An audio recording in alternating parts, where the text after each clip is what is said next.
physiotherapist. Today I'm going to discuss the biomechanics of the wrist. Wrist motion has been the subject of much recent research.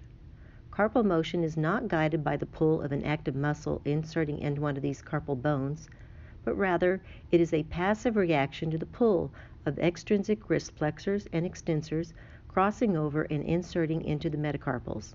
As with all joints in the body, the mechanism for motion depend on the integrity and stability of these intrinsic and extrinsic ligaments. The distal carpal row is tightly packed with strong ligamentous attachments between the distal carpals and the second and third metacarpals. These connections are so tight that the distal row and its connections move as a single bony unit during wrist motion.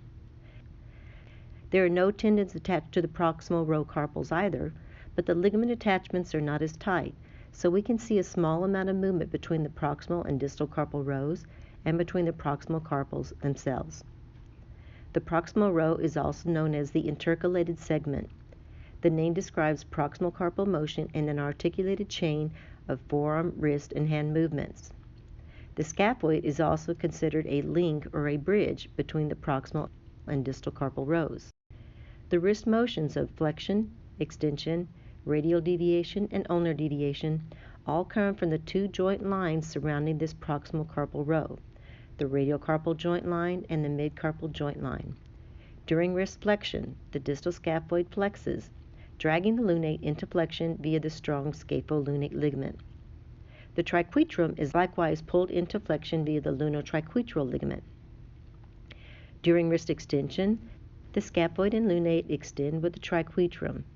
During wrist radial deviation or ulnar deviation, the scaphoid and lunate flex and extend, and the entire proximal row glides slightly contralaterally, radially with ulnar deviation or ulnarly with radial deviation.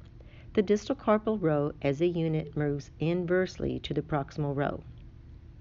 In the proximal row, the scaphoid has potential kinetic energy for flexion, whereas the triquetrum tends to move into extension. As long as the scapholunate and lunotriquetral ligaments are intact, the lunate will be held in balance between these two opposing forces of flexion and extension.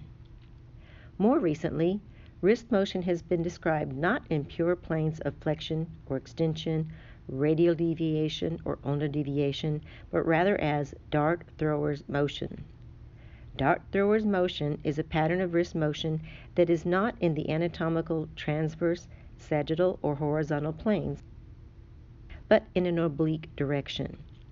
This motion is seen in such actions as using a hammer, throwing, or pouring. It occurs in the combined planes of radial wrist extension or ulnar wrist flexion, with the synergistic motor actions of the flexor carpi ulnaris against the extensor carpi radialis longus and extensor carpi radialis brevis. During dart thrower's motion, movement occurs almost exclusively at the midcarpal and radial carpal joint lines. This action minimizes scaphoid and lunate motion and can be an important consideration after injury or ligamentous repair to the scapholunate ligament, as dart thrower's motion minimizes stress to the scapholunate ligament.